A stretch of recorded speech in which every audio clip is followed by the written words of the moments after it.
সামান্য রাজনীতির জন্য, ধান্দার জন্য, স্বার্থের জন্য ওই মুসলমানের গায়ে কিভাবে হাত ওঠে, ওই মুসলমানকে কিভাবে করে, ওই মুসলমানকে কিভাবে পারে, ওই মুসলমানকে কিভাবে শহীদ করতে পারে। নাউজুবিল্লাহ, এর চাইতে বড় আফসোসের বিষয় একটা দেশ আর জাতির জন্য কি হতে পারে? মাত্র তো শুরু হয়েছে, আগামী দিনে কি হবে আল্লাহ ভালো জানে, আল্লাহ ভালো জানে। বড় ভয় পাচ্ছি, আগামী কয়দিনে কত মায়ের বুক যে খালি হবে। কি জন্য জীবন দিয়েছিল আমাদের ভাইয়েরা? আবরার ফাহাদ থেকে শুরু করে আবু সাইদ মুগ্ধরা জীবন দিয়েছিল কি জন্য? এখনো মায়ের বুক খালি হবে এজন্য, এখনো ছোট ছোট বাচ্চাগুলো এতিম হয়ে কান্না করবে এজন্য, এখনো এই যে রমজান আসবে, ঈদ আসবে, ওই শহীদদের স্ত্রীদের জীবনগুলো কেমন হবে? আরে কয়দিন ভাই একটা খবর, মানুষ কয়টা দিন এটা নিয়ে সচেতন থাকে? এখন হয়তো সবাই সহানুভূতি জানাবে, কিন্তু তাদের বাকি জীবন কিভাবে কাটবে চিন্তা করেছেন আপনি? কত মানুষ এমন যাদের ফ্যামিলি নির্ভরশীল ছিল তার উপরে, আপনি তো আপনার সামান্য একটা পদের জন্য, একটা স্বার্থের জন্য করে দিলেন। কিয়ামতের দিন এই বাদী আর বিবাদী যখন আল্লাহর সামনে দাঁড়াবে, কি বলে জবাব দিবেন? আরে জাহেলি যুগে যে কন্যা সন্তানগুলো দাফন করা হয়েছে, আল্লাহ সেই কন্যাগুলোকে হাসরের ময়দানে উঠিয়ে বলবেন, ওয়াইদাল মাউউদাতু সুইলাত বিআইয়ি যামবিন কুতিলাত। সেদিন প্রশ্ন করা হবে এই জীবন্ত দাফন হওয়া মেয়েগুলোকে, বলো কোন পাপের জন্য তোমাদের করা হয়েছে? তো আপনি কি ভেবেছেন এই শহীদদেরকে আল্লাহ জিজ্ঞেস করবে না? এই শহীদদেরকে আল্লাহ দাঁড় করাবে না? যখন হাসরের ময়দানে দাঁড়াবে তখনও তার গা থেকে দরদর গড়িয়ে পড়তে থাকবে। হাদিসে আছে রক্তের রং দুনিয়ার মতোই হবে, ঘ্রাণ বের হবে মিসকাম্বরের মতো। আরে সেদিন কি বলে জবাব দিবেন? আপনার নেতা আপনাকে বাঁচাতে আসবে না, আপনার দল আপনাকে বাঁচাতে আসবে না, পৃথিবীর কেউ, আপনার বাপ, আপনার মা, আপনার 14 গোষ্ঠী আপনার পাশে দাঁড়াবে না। সেদিন জাহান্নাম ছাড়া কোনো কিছুই আপনার কপালে আর জুটবে না। রাজনীতিকে রাজনীতির জায়গায় রাখেন, কিন্তু মুসলমানের জানমাল নিয়ে ছিনিমিনি খেলতে যায়েন না। মুসলমানের জানমাল নিয়ে ছিনিমিনি খেলতে যায়েন না। আর ওইটাই যদি নষ্ট হয় ভাই, এইসব রাজনীতি দিয়ে এই জাতির কিছু হবে না। সুতরাং আগামী দিনগুলোতে অন্তত সতর্ক থাকবেন, আপনার হাত যাতে কোনো মুসলমানের রক্ত রঞ্জিত না হয়, আপনার দ্বারা যাতে কারো উপর জুলুম না হয়। নিজে মাজলুম হলে হন, সমস্যা নেই, কিন্তু জালেম হতে যায়েন না। মাজলুমের বদদোয়া আর আমার আল্লাহর মধ্যে কোনো পর্দা থাকে না। বদদোয়া বের হতে দেরি, আপনার জীবন, আপনার ভবিষ্যৎ, আপনার বংশ ধ্বংস হতে সময় লাগবে না। এখন কেউ কেউ ফতোয়া দিতে পারে, হুজুর এই গণতান্ত্রিক সিস্টেমে তো ভোট দেওয়াই হারাম হওয়ার কথা, এটার ব্যাপারে কি বলবেন? ভোট দেওয়ার দুইটা বিবেচনা হতে পারে। এক বিবেচনা হলো আপনি নিজেও আল্লাহর আইনে, আল্লাহর সার্বভৌমত্বে, আল্লাহর ক্ষমতায়, আল্লাহর কর্তৃত্বে, আল্লাহর নেতৃত্বে বিশ্বাসী না, এবং আপনি এমন লোককে এগিয়ে দিচ্ছেন যেই লোক গিয়ে আমার আল্লাহর কর্তৃত্বের বাইরে গিয়ে তার সার্বভৌমত্বকে অস্বীকার করে নিজের মনের মতো করে, নিজের নফসের নির্দেশনা অনুসারে অথবা দিল্লি, অথবা ওয়াশিংটন, অথবা তেল আবিব, অথবা পৃথিবীর বিভিন্ন কুফরি পরাশক্তির আদর্শগুলোকে সামনে রেখে সে আইন বানাতে থাকবে। দুদিন পরে সমকামিতার পক্ষে আইন বানাবে, ওই শরীফ শরীফা সমকামিতার পক্ষে আইন বানাবে, পতিতালয়ের পক্ষে আইন বানাবে, সুদের পক্ষে আইন বানাবে, ঘুষের পক্ষে আইন বানাবে, দুর্নীতির পক্ষে আইন বানাবে, চুরির পক্ষে আইন বানাবে, বিভিন্ন কর ব্যবস্থার মধ্যেও যে জুলুম আছে এগুলোর পক্ষে আইন বানাবে, ইত্যাদি ইত্যাদি আইন সে বানাতে থাকবে। কেন? কারণ সে তো নিজেকে আল্লাহর গোলাম হিসাবে সাব্যস্ত করে নাই, আল্লাহর সামনে নিজেকে পরিপূর্ণ সঁপে দেয় নাই। আর আপনিও জানেন সে আল্লাহকে সকল ক্ষমতার মালিক মানেই না, আল্লাহকে সে ক্ষমতার মালিক মানতে রাজি না। কোরআনে যা আছে থাক না, সে কোরআন দিয়ে চলবে না, হাদিসে যা আছে থাক না, সে হাদিস দিয়ে চলবে না। সে কোরআন মেনে নামাজ পড়বে কিন্তু কোরআন মেনে রাজনীতি করবে না, সে কোরআন মেনে যাকাত দিবে কিন্তু কোরআন দিয়ে আইন বানানোর পক্ষে প্রস্তাবনা দিবে না। বরং সে বলবে আমেরিকায় কি চলে, লন্ডনে কি চলে, ফ্রান্সে কি চলে, কানাডায় কি চলে, ইন্ডিয়ায় কি চলে, ওদের চললে আমাদের চলবে না কোন দুঃখে? ওদের মেয়েরা যেভাবে চলে এই দেশের মেয়েরাও সেভাবে চলতে হবে, ওদের দেশে যে কালচার আছে এই দেশেও সেই কালচার ইম্পোর্ট করতে হবে, ওদের মধ্যে যা কিছু আছে সব এই দেশে একটা একটা করে আনতে হবে। এইরকম লোককে যদি আপনি দায়িত্ব দেন, অবশ্যই সে যে শিরিকগুলো করবে, জাহেলিয়াতগুলো করবে, এটার জবাব দেওয়ার জন্য রেডি থাকেন। হাসরের ময়দানে জবাব দেওয়ার জন্য মানসিকভাবে এখন থেকে প্রস্তুত থাকেন, কারণ তাকে এই জাহেলিয়াত, এই শিরিক করার সুযোগ আপনিই করে দিয়েছেন। এজন্য সূরাতুল মাইদার 2 নম্বর আয়াতে আল্লাহর স্পষ্ট ঘোষণা, ওয়ালা তাআওয়ানু আলাল ইসমি ওয়াল উদওয়ান, গুনাহের ব্যাপারে এবং সীমালঙ্ঘনের ব্যাপারে খবরদার কেউ কাউকে সাহায্য করবা না। এজন্য গীবত করাও যেমন পাপ, গীবত শোনাটাও পাপ। কেন? কারণ গীবত শোনার দ্বারা আপনি তাকে করার সুযোগ করে দিচ্ছেন। আপনি যদি না শুনতেন, ও করতো কার কাছে? দেয়ালের সামনে দাঁড়ায় কেউ কারো গীবত করতে পারে না। তাহলে আপনি গীবত শুনছেন মানে তাকে পাপ করার সহযোগিতা করছেন। এই কারণে সে এটা করে যে পাপে পাপী হবে, আপনি শুনেও সমান পাপে পাপী হবেন। একইভাবে সুদ যে খায়, যে দেয়, যারা লেখে, যারা সাক্ষী থাকে, হাদিসে আছে এদের সব কয়টার উপর লানত। কেন? সব কয়টার উপর লানত কেন? লানত এ কারণেই, কারণ এরা সহযোগিতা করেছে, সুযোগ করে দিয়েছে। এরা যদি এটা না করত, হয়তো তারা এই জিনিসটা সফলভাবে বাস্তবায়ন করতে পারতো না। তাহলে যত অনইসলামিক আইন হয়, যত জাহেলি আইন হয়, যত শিরকি আইন হয়, যত কুফরি আইন হয়, যারা করে ওরা যেমনি ভাবে এই শিরিকের পাপে পাপী হয়, যারা তাদেরকে জেনে বুঝে সচেতন ভাবে সুযোগ করে দেয়, ওদের আমল নামে খালি কবিরা গুনাহ না রে ভাই, ওই শিরিকের পাপ, ওই জাহেলিয়াতের পাপ তাদের আমল নামায় যুক্ত হয়ে যায়।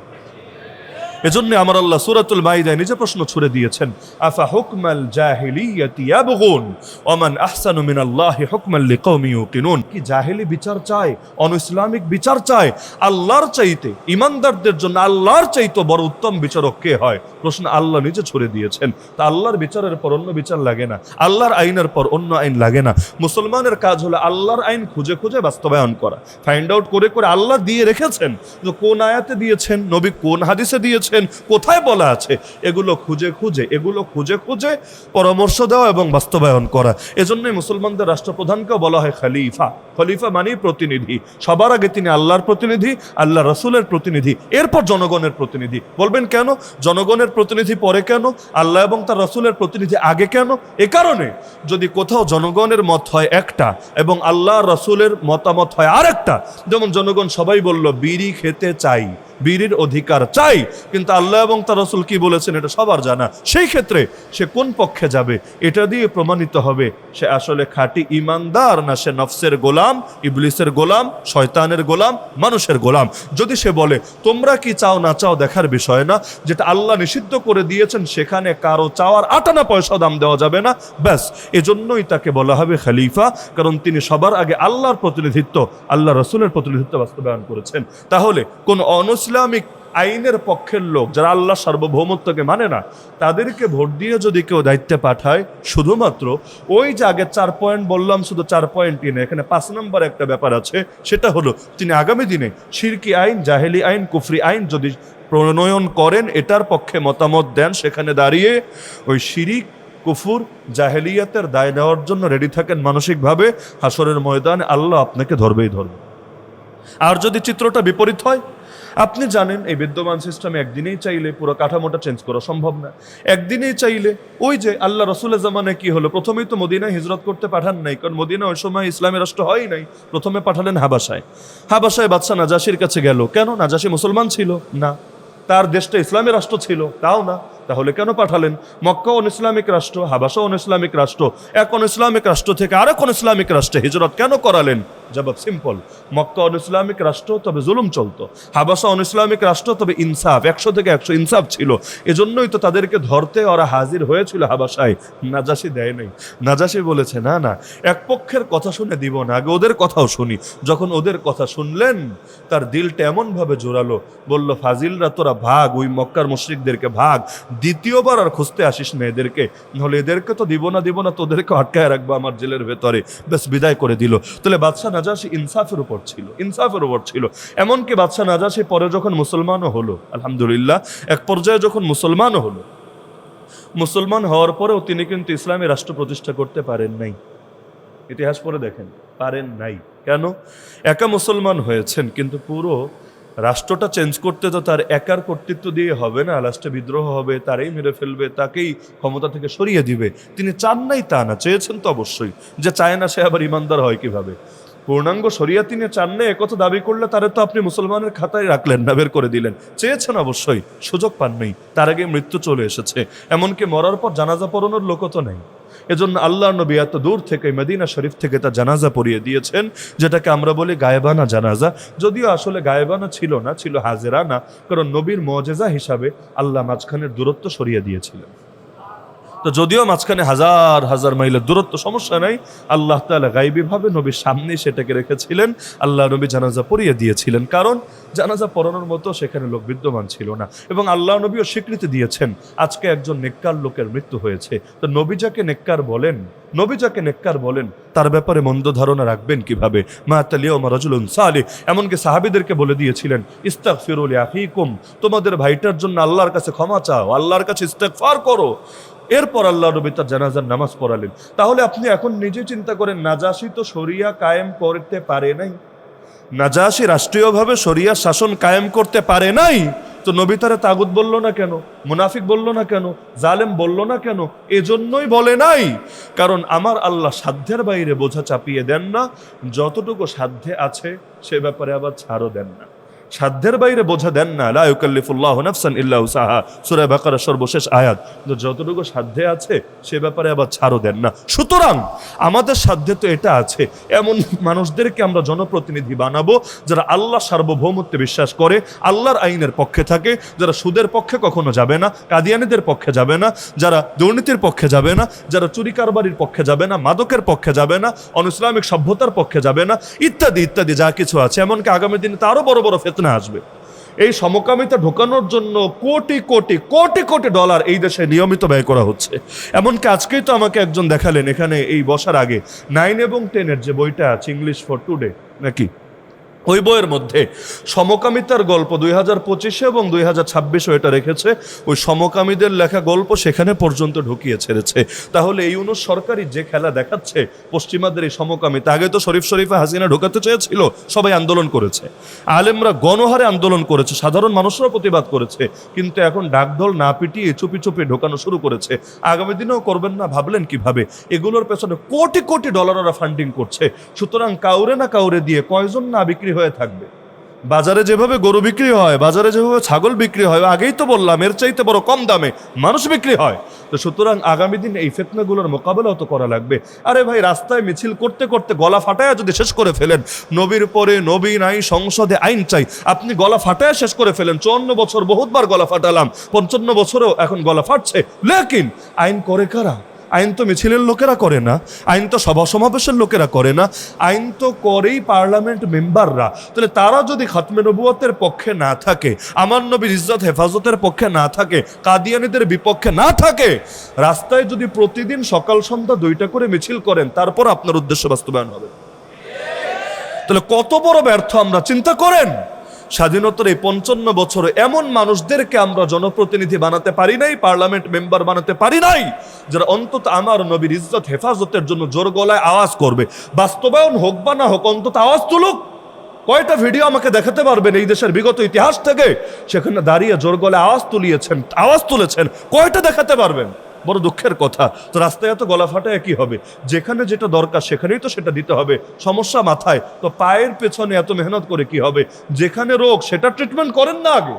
তাহলে ঝামেলা হলো, সারা বছর আন্দোলন করবে, তখন মনে থাকবে, কিন্তু এই সময় আসলে মনে পড়বে না কে আমার নবীর পক্ষে দাঁড়াবে আর কে কাদিয়ানির পক্ষে দাঁড়াবে। এই সময় মনে থাকবে না। অথচ এই সময় এমন লোকেরা, আরে পাকিস্তানে যতই গালি দেন পাকিস্তানকে, কিন্তু পাকিস্তানে কাদিয়ানীদের অমুসলিম ঘোষণা করা হয়েছে আরো প্রায় 50 বছর আগে। কিভাবে? ওই রাস্তার আন্দোলন দিয়ে না। রাস্তার আন্দোলন ছিল, কোনো সন্দেহ নাই, রাস্তার আন্দোলন লাগবে চাপ সৃষ্টি করার জন্য, কিন্তু শুধু রাস্তার আন্দোলন দিয়ে হয় নাই। বরং মুফতি মাহমুদ রহমতুল্লাহ আলী সহ এমন কিছু যোগ্য আলেম ছিলেন পার্লামেন্টে, তারা যখন নিজেদের যুক্তিগুলো এমনভাবে উপস্থাপন করেছেন, কোনো বাপের ব্যাটেগুলো কাউন্টারও দিতে পারে নাই এবং তাদের মোকাবেলাও করতে পারে নাই পুরো জাতি, তখন তাদের পক্ষে এমনভাবে প্রভাবিত হয়েছে। জনমত যেদিকে যাবে, যারা ক্ষমতায় থাকবে তারাও সেটাকে মূল্যায়ন করতে বাধ্য হবেই হবে। আলহামদুলিল্লাহ, ওই কয়েকজন মানুষ এমনভাবে যুক্তিতর্ক উপস্থাপন করেছেন, আলহামদুলিল্লাহ, একদিকে রাস্তার আন্দোলন আর একদিকে সেখানের মেহনত, দুইটা সমন্বয়। আরও 50 বছর আগের কথা, আলহামদুলিল্লাহ, মুসলিম ঘোষণা দিয়েছে। অথচ আমাদের স্বাধীনতার 55 বছরে চলে আসলাম, এখনো স্লোগান দিতে দিতে দিতে মুখে ফেনা তোলা লাগে, কিন্তু যেখানে কাজ করা দরকার সেখানে কাজের ব্যাপারে বড় গাফলতি আছে। আর কাজ হবে কিভাবে? একজন আগাতে চাইলে 10 জন টেনে পেছনে নামাবে, একজন আগাতে চাইলে 10 জন টেনে পেছনে নামাবে। এমনি তো আমাদের জাতীয় খেলা হাডুডু হয় নাই, জাতীয় খেলা তো আর ব্রিটিশরা চাপিয়ে দেয় নাই, জাতীয় খেলাও পাকিস্তানিরা জোর করে শিখায়া যায় নাই, জাতীয় খেলা তো জাতির খাসলত থেকেই বের হয়েছে। তো জাতির খাসলতের মধ্যে এটা আছে, কোনোভাবে যদি তোরে চান্সে পায়া যাই রে পাগলা, হাডুডুতে কি হয়? একজন আরেকজনের কোর্টে গিয়ে ঢোকে, তাই না? ওই কোর্টের মধ্যে মনে করেন 8জন 10জন আছে, আপনি গেলেন একা।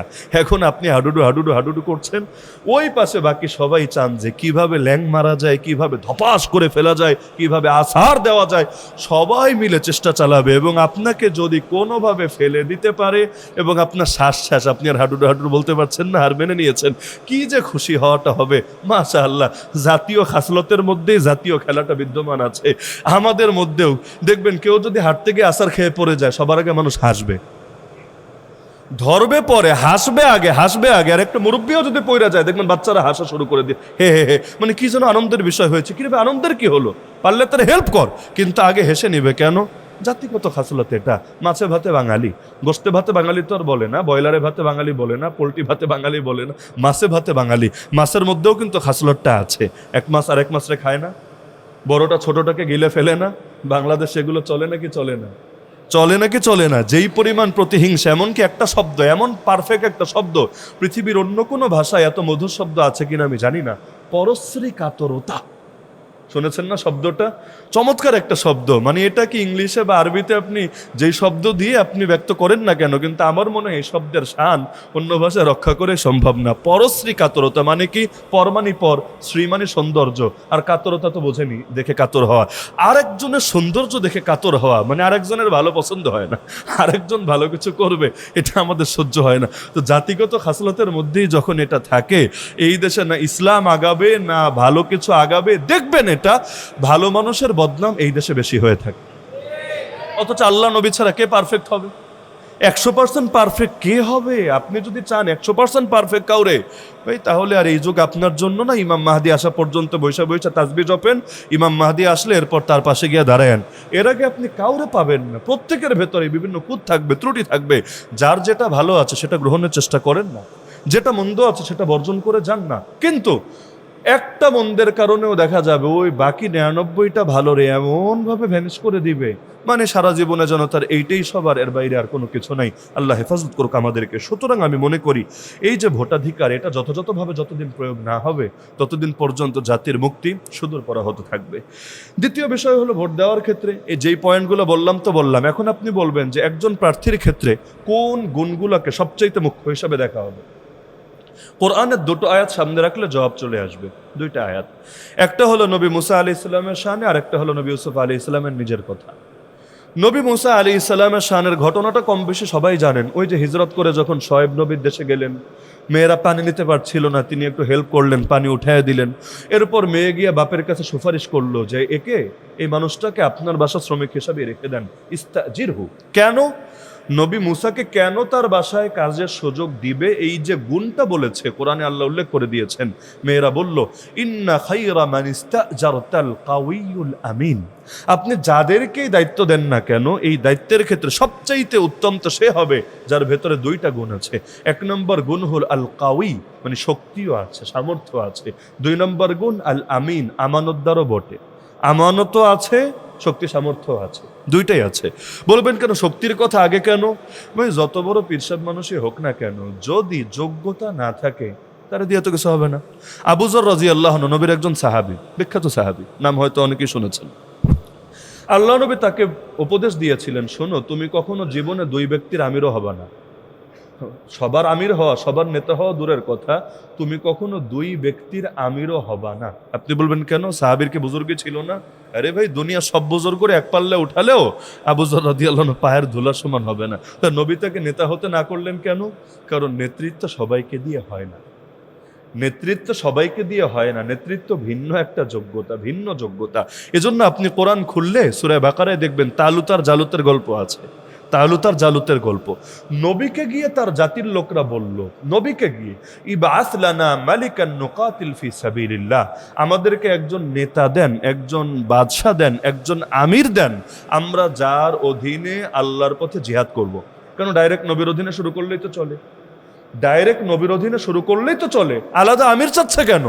তার মানে প্রতিটা জিনিসের জন্যই আলাদা কিছু ব্যক্তি থাকে। কখনো এমন হয় এক নবী সব ফিল্ডে কাজ করেন, আলহামদুলিল্লাহ, যেমন আমার রাসূল সাল্লাল্লাহু আলাইহি ওয়াসাল্লাম, তিনি সব ফিল্ডেই কাজ করেছেন। কিন্তু কখনো আবার এমন হয় এক নবী এক লাইনে কাজ করেন আর আরেক লাইনের কাজ তিনি অন্য কারো জিম্মাদারিতে তিনি এটা অর্পণ করেন। তো তিনি কারে আমির বানালেন? তালুতকে। কাকে আমির বানালেন? তালুতকে। জনগণ বলল মানি না, মানি না। কেন? তোরা না চাইলে যে কোনো একজনকে বানায় দিলেই হবে, তার নেতৃত্বে লড়াই করবি, মানিস না কেন? বলল এক নম্বরে বংশগত ঝামেলা, আমাদের বংশটা এলিট বংশ, তার বংশ তো এরকম না, সুতরাং তাকে তো আমরা মেনে নিতে পারি না। ওই যে পরিবারতন্ত্র চলে না দুনিয়ায়, আপনি যত বড় যোগ্যই হন আপনি প্রধান হতে পারবেন না, কারণ আপনি যেহেতু ওই পরিবারের না, সুতরাং আপনি ওই লাইনে আগাতে পারবেন না। যত বড় মুরিদ হন আপনি পরবর্তী গদ্দিনেশন পীর হতে পারবেন না। কেন?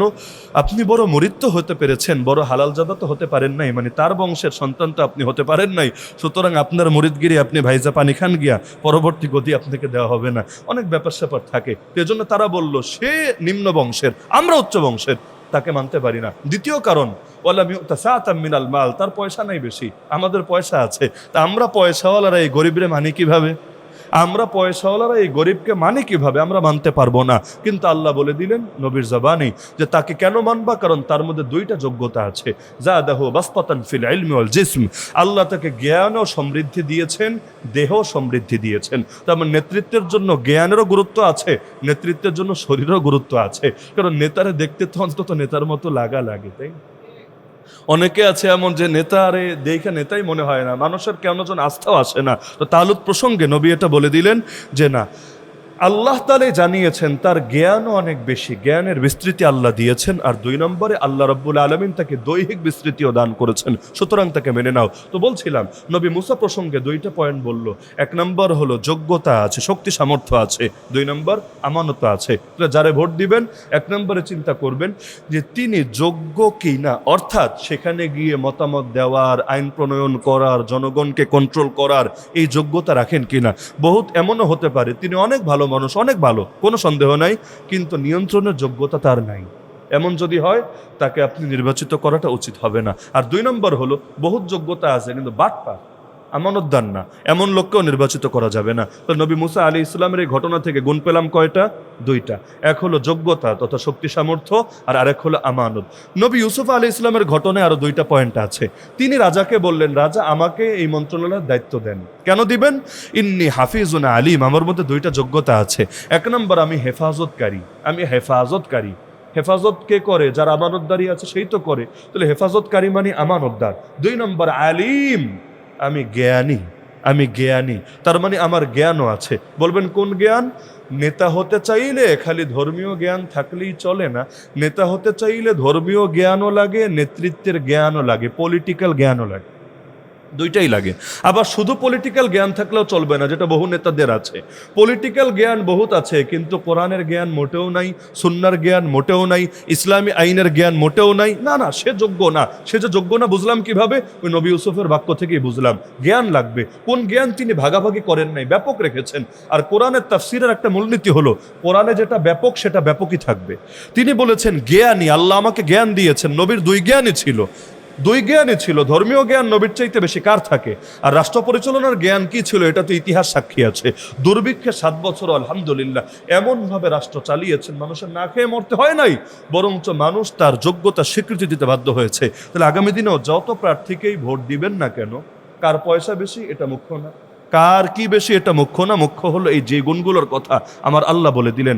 এক নম্বর, তার শক্তি সামর্থ্য আছে কিনা, যোগ্যতা আছে কিনা। দুই নম্বর হলো যোগ্যতা তো আছে ভালো, সততা আছে কিনা, সততা আছে কিনা।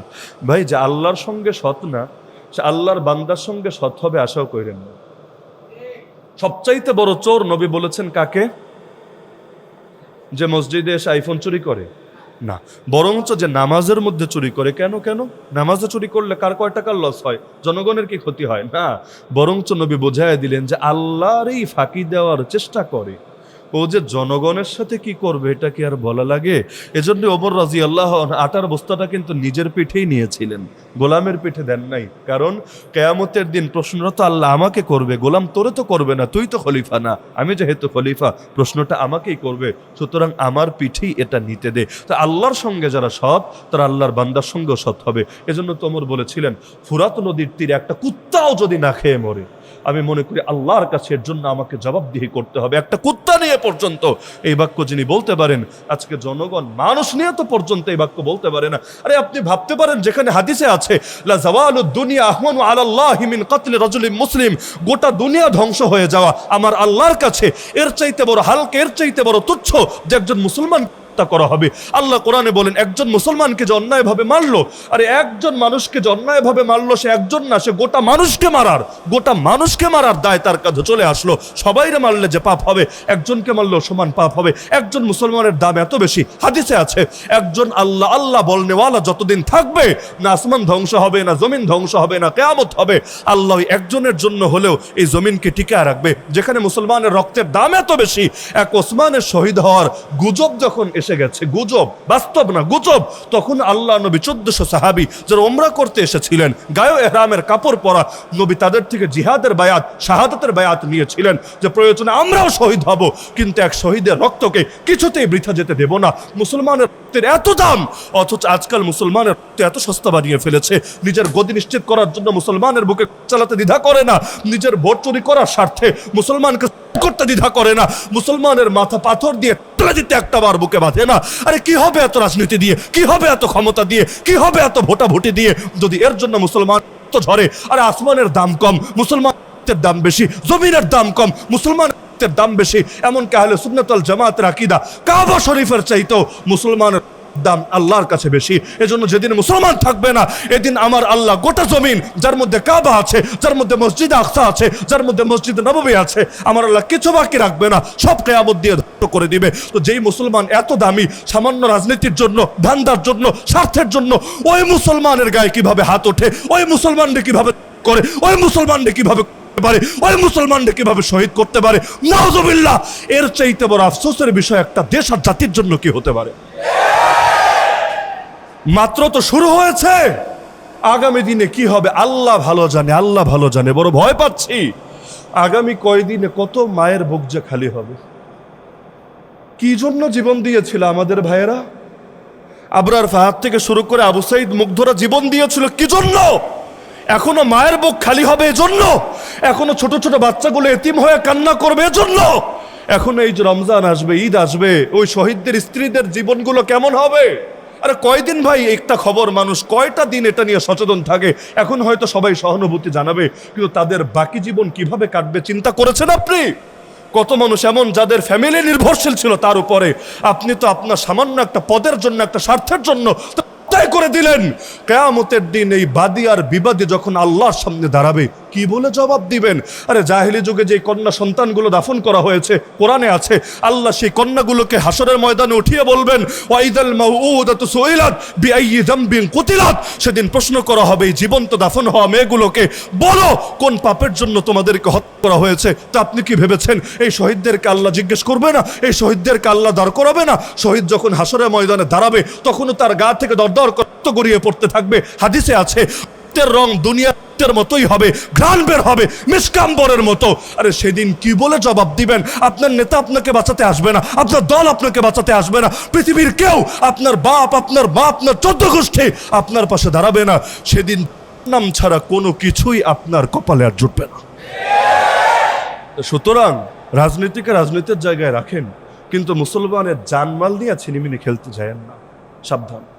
মুসলমানের জানমাল নিয়ে ছিনিমিনি খেলতে যায় না, আর ওইটাই যদি নষ্ট হয় ভাই, এইসব রাজনীতি দিয়ে জাতির কিছু হবে না। আল্লাহ আমাদেরকে, বিশেষ করে মুসলিম উম্মার জানমালকে নিরাপদ রাখার তৌফিক দান করুন। এই গ্রাসী শত্রুর বিরুদ্ধে, দিদের বিরুদ্ধে এত ওয়াজ, বিরুদ্ধে এত ওয়াজ করে লাভ কি? মুসলমান, আপনিও মুসলমান, তো লাভটা কি ওয়াজ করে বলেন? হিন্দুত্ববাদীরাও মুসলমান, আপনিও মুসলমান মারেন, নাউযুবিল্লাহি মিন যালিক, এভাবে হতে পারে না। সুতরাং আগামী দিনগুলোতে অন্তত সতর্ক থাকবেন, আপনার হাত যাতে কোনো মুসলমান রঞ্জিত না হয়, আপনার দ্বারা যাতে কারো উপর জুলুম না হয়। নিজে মাজলুম হলে হন, সমস্যা নেই, নিজে মাজলুম হলে হন, সমস্যা নেই, কিন্তু জালেম হতে যায়েন না। মাজলুমের বদদোয়া আর আমার আল্লাহর মধ্যে কোনো পর্দা থাকে না। বদদোয়া বের হতে দেরি, আপনার জীবন, আপনার ভবিষ্যৎ, আপনার বংশ ধ্বংস হতে সময় লাগবে না। আল্লাহ আমাদেরকে সবাইকে সচেতন হওয়ার তৌফিক দান করুন, আমিন। ওয়া আখিরু দাওয়ানা আনিল হামদুলিল্লাহি রাব্বিল আলামিন।